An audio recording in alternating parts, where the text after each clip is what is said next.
Hello everyone and welcome to a new video on the channel.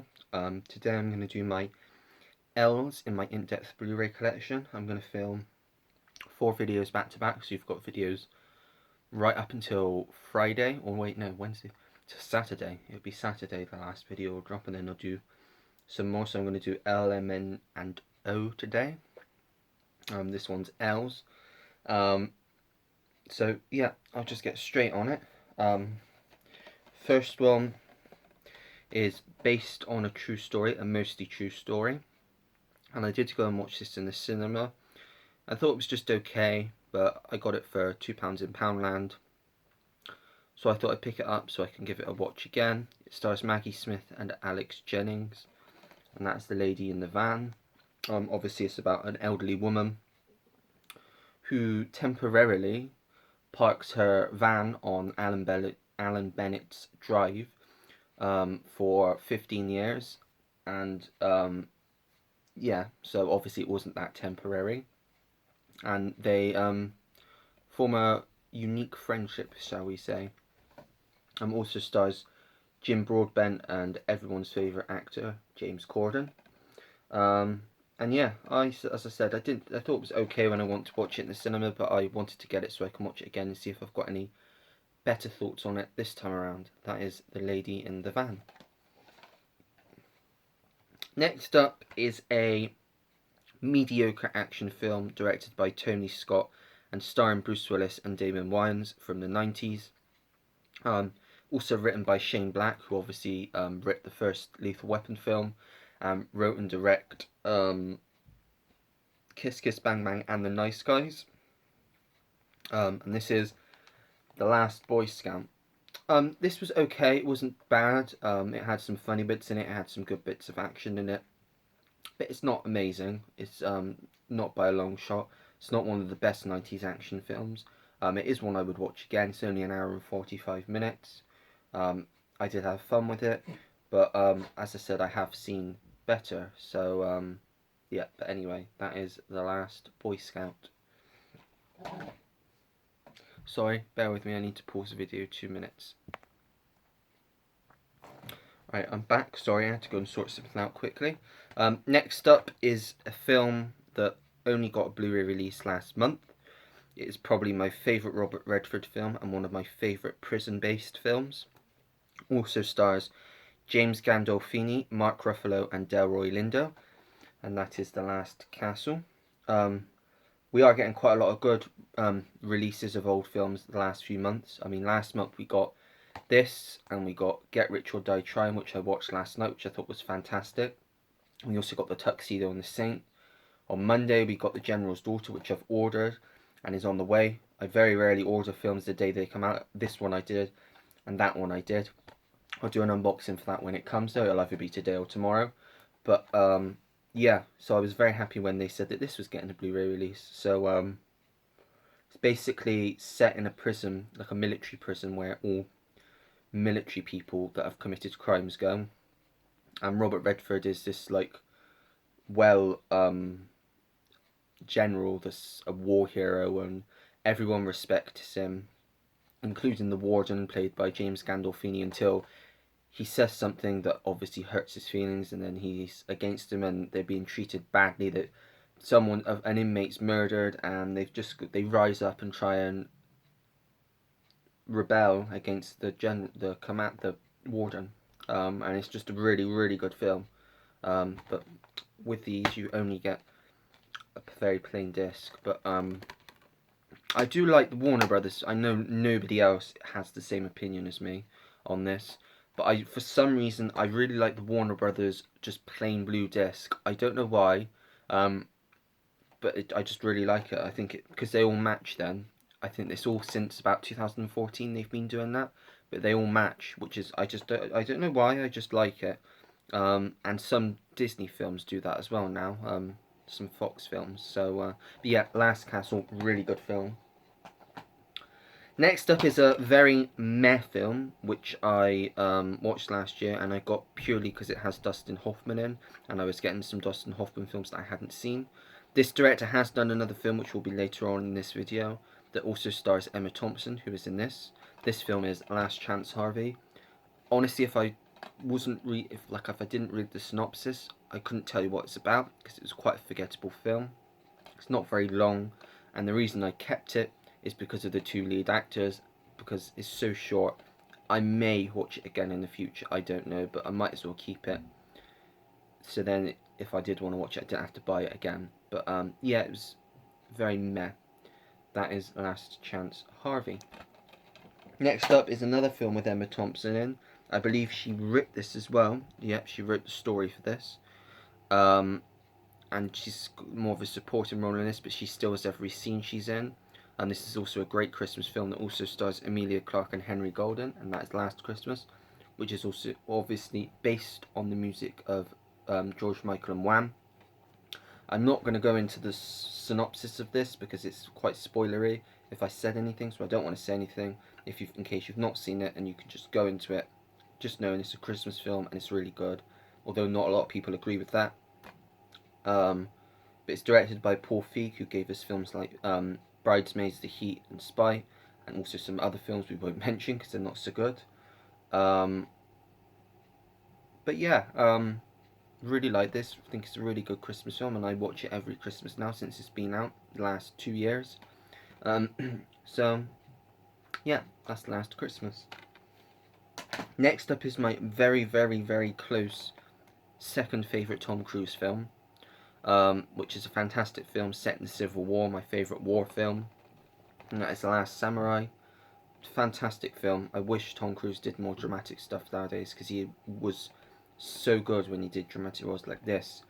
Far and Away, Days of Thunder, Magnolia, Eyes Wide Shut, Jerry Maguire, which I mentioned in my last video, Vanilla Sky, so many. And this is obviously about a Civil War hero captain that goes to fight in Japan and to fight the samurai, but then he gets captured by the samurai, and they don't kill him, they take him in, and he kind of adopts their ways, becomes a samurai himself, and fights the soldiers that are trying to destroy the samurai, basically. And it's just a fantastic film, and it's got one of the best battle scenes in a film, in my opinion, at the end, the last 30 minutes. I just think just epic. This is an epic film, and I highly, highly recommend everyone go and check this out if you haven't already. That's The Last Samurai. Next up is a spin-off to a film that a lot of people before it came out didn't like the idea of because they thought it would be crap, but then it turned out to be a great film and will probably be considered a classic. The spin-off this is also really good as well. I've only got the spin-off this one. There was another spin-off which I haven't got, and a sequel to the original which I have got, which I'll show next. Once I show you, you'll know what I'm talking about. This is the Lego Batman movie. Really good. Had a lot of fun with this. Thought it was quite funny. For a kids film, it had quite a lot of good stuff in it that adults and older kids, teenagers, young adults like me could enjoy and did enjoy. Obviously, this came out when I was quite a bit younger, so this is what, like, almost 5 years old now, so I was younger then, so I would have enjoyed it more. I haven't seen it since, but I'm sure I'll still enjoy it, so I've kept it. And yeah, that is the Lego Batman movie. And obviously the sequel, as I mentioned, the Lego Movie 2, the second part, which I saw at the cinema. Thought it was good. Wasn't as good as the first one. It was decent though, and I will watch it again. I think I got this cheap, which is why I've got this. I do need to hunt the first one and the Ninjago movie because I want to complete it, the collection. But yeah, that is the Lego Movie 2, the second part. Next up is a film that only came out recently this year. Obviously, it came out very limited in cinemas at the end of last year, and stars Diane Lane and Kevin Costner, and I thought it was really good. Really good thriller, and that is Let Him Go. Obviously, it's about a retired sheriff whose son dies, and him and his wife have to leave their ranch to go and find their grandson, their young grandson, and his mother, who's obviously married to their son, she's now remarried to this horrible man who has a horrible family, and they've got to try and get them back and take them home. And it's just a really good thriller, really great performances from Kevin Costner and Diane Lane. Yeah, I definitely recommend this, especially if you like Kevin Costner, because this is a good Kevin Costner film. Yeah, Let Him Go. Next up is one of the best films from 2019. I've seen this twice now and I love it. I think it's just a really rewatchable film and a really just good film. Obviously, it's got two different names. In America, it's called something. Here, it's called this. It stars Matt Damon and Christian Bale, and that is Le Mans '66, also known as 4v Ferrari. Um, I think 4v Ferrari is probably a better title because we have got a film here already called Le Mans with Steve McQueen in. So I think they should have stuck with 4v Ferrari here, but it's the same film, so it doesn't really matter. Obviously, about the story of Ford, the company, and an American car designer played by Matt Damon, and the driver that they get to race at Le Mans against Ferrari, and they win in the 60s and 66, the same year England won the World Cup. And this is just a great film, directed by James Mangold, who is one of the great directors. Obviously did Logan, Walk the Line, Girl Interrupted, Copland. He's doing Indiana Jones. Just a great director. I think he did The Wolverine as well, which was okay. It wasn't great, but yeah, really good film. Definitely, if you've not seen this, watch this because it's just a powerhouse film. For Matt Damon and Christian Bale. But yeah, that is Le Mans '66. Next up is a film I've not actually seen yet, but I've heard is great. It is supposedly a classic. I know they did re-release this a few years ago, but this is the original release on Blu-ray, and there's a special edition which includes the theatrical and director's cut. This is directed by Luc Besson and stars Jean Reno, Gary Oldman, Danny Aiello, and Natalie Portman in her film debut, and that's Leon, I think it's Leon the Professional some places, but yeah, I've heard really good things about this, so I do want to watch this. Apparently this is a great action film, like thriller, so yeah, I will watch this soon. Let me know what you think of it down below if you've seen it. That is Leon. Next up is a decent comedy film. I thought it was quite funny. It's one of those throw away your mind at the door films. You can't really expect some great storytelling here, but if you're going in for laughs, then this is the film for you, and that is Let's Be Cops. This has got is it Jake Johnson? Yeah, Jake Johnson and Damon Wayans Jr. And it's about two, I don't know, slackers. That's what it says on the back. I was going to say that, slackers. And they impersonate cops, and then everyone thinks they're cops, and they decide to try and be cops, pretend to be cops, and they get caught up in a gang and stuff goes on. But it's a really good film. I really liked it, thought it was really funny. So yeah, if you like these sorts of comedies, I definitely recommend checking it out. Apologies if you can hear the dog in the background. I don't understand why he keeps barking. He won't shut up, and most of the time he's barking at nothing, so just have to ignore him. Next up is another film I've not seen, but I've heard is great, and it's got some great actors in. It's got Jake Gyllenhaal, Rebecca Ferguson, and Ryan Reynolds, and as I say, I've heard it's great. Just a plain desk, and that is Life. Don't really know too much about this. I think this is where this alien is on ship that they're studying, and it escapes and starts killing them off, I think, and they have to try and stop it getting to Earth. Yeah, so I am looking forward to watching this because of the cast in it. I've heard Ryan Reynolds isn't really got a lot of screen time in it, so but Jake Gyllenhaal's the main reason I got this because, as most of you know, he is my favourite actor. So yeah, look forward to checking this out. Life. Next up is a film I did watch in the cinema, but I've not seen since. Directed by Academy Award winning director Ang Lee, and it won 4 Academy Awards. I don't know what ones though, because it doesn't actually say on here. And that is Life of Pi.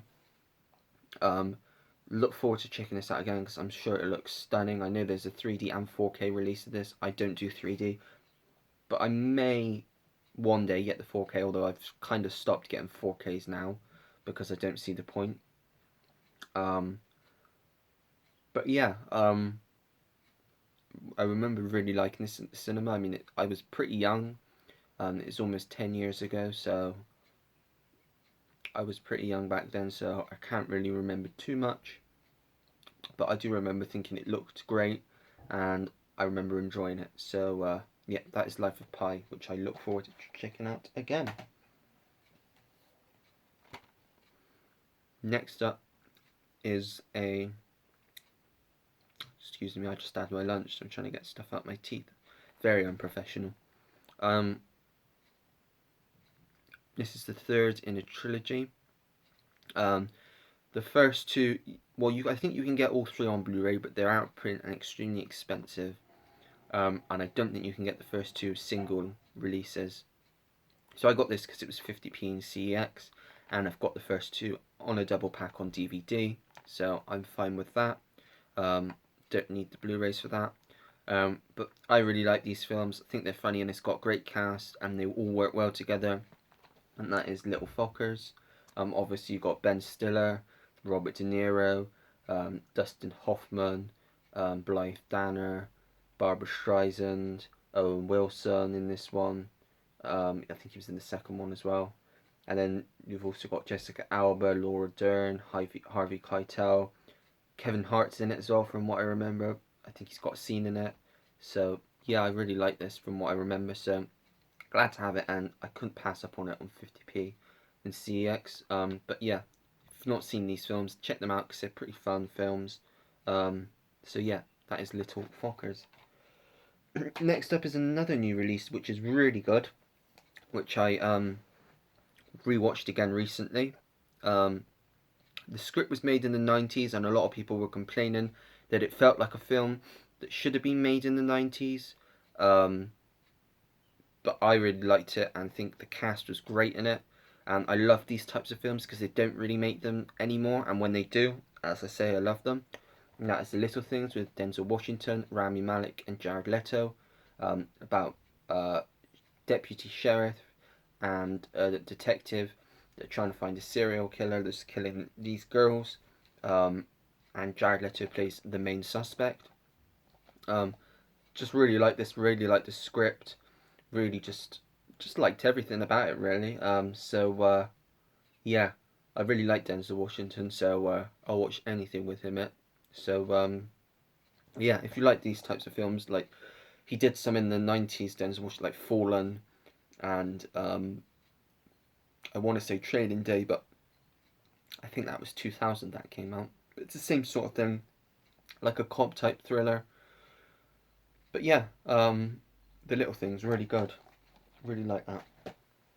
Apologies, as I said, I've just had my lunch, so I'm all over the place. For some reason, my nose is running again. I don't know why it does this every time I make... It's only whenever I make a video, so I don't know why it happens. Bizarre, but I won't talk about it anymore because that's not what you're here for.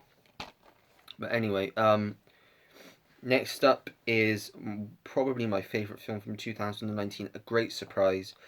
Had no interest in watching this when it came out in the cinemas. It's £4 about a year ago, just after it came out on eBay, and I thought, yeah, I'll get it and try it, and I absolutely loved it. I thought it was a fantastic film, and that is Little Women, obviously directed by Greta Gerwig. Just a fantastic film, absolutely fantastic. You got Saoirse Ronan, Emma Watson, Florence Pugh, Eliza Scanlen, Timothy Chalamet, Laura Dern, Meryl Streep, Chris Cooper, James Norton, Bob Odenkirk, Tracy Letts. Great cast, and it's just a great film. Loved it. Got no complaints about it because there's no villains really. It's just a really nice story about these four sisters together and them growing up and coming of age. Really, really good. Really, I can't really say much more about it because I just loved it, and I will definitely be watching this soon. Again, that's Little Women. Three more. Next up is a film with a great cast, which I've seen, and it is a great film. It stars Greg Kinnear, Steve Carell, Toni Collette, Paul Dano, Abigail Breslin, and Alan Arkin, and that is Little Miss Sunshine. Really good film. It's about a young girl that is going to compete in a beauty pageant, Little Miss Sunshine pageant. So they go on a road trip and everything goes wrong, and it's just really good. Funny, heartwarming, everything. Really like this. If you've not seen this, definitely watch this. It's something different for Steve Carell. This was when you started to see that he is a really good dramatic actor. This is probably his first thing where you could see that. And since then, he's done stuff like The Morning Show, which is fantastic, and Beautiful Boy. Um, he's just a really good actor, and I think his dramatic stuff's really good. But yeah, that is Little Miss Sunshine. Really good film. Um, One of my favourite romantic films, which stars Jake Gyllenhaal and Anne Hathaway, and that is Love and Other Drugs. I just think this is really good. Very unconventional of a love story, and I love those sorts of films like 500 Days of Summer, films like that. And it's just a really enjoyable film. I really like it. About these two people that don't want anything serious but end up kind of falling for each other. Um, and it's set in the 90s and based around Viagra. He's the Viagra salesman, and it's just really good. Good comedy in it as well. Um, yeah, really like Love and Other Drugs. Really good film. And finally is the other film I was talking about. Same director as Last Chance Harvey, and also stars Emma Thompson. I really like this. And that is The Lovepunch, which also stars Pierce Brosnan, Timothy Spall, and Celia Imrie. Really funny. It's about a woman and her ex-husband who go off to France to try and find this wealthy French financier. Financier, yeah, that's how you say it. Who has stolen their egg, that, like I said, like a nest egg, like a expensive egg basically, and bought his fiance a $10 million necklace diamond that they now want because it's technically theirs because it was their egg to start with, and they have to work together with their best friends to, which are there and there, to try and get the diamond basically, and it's just really good. I thought it was really funny, and yeah, really recommend this. The comedy in this is spot on, I think, especially Timothy Spall. He's hilarious in this. So yeah, that is The Lovepunch. And that is it. That is all the L's. Sorry the video went on a bit long, but I did have a lot. Next one will probably be long again, and then the two after that should be short because there isn't as many in the collection. So that is it. So if you did like this video, give it a like. If for some reason you didn't like the video, then by all means give it a dislike, but I would appreciate if you let me know in the comments what you didn't like about it, so I can improve on it in the next video. Also, click the subscribe button if you want to see more videos like this, and turn the notification bell on so you know when I have a new video uploaded on the channel. Comment down below, have you seen any of the ones I've not seen? Do you own any of the ones I own? Thoughts on anything? I'll get back to anyone that takes the time to leave me a comment. And that is it. So until next time, everyone, take care. Goodbye.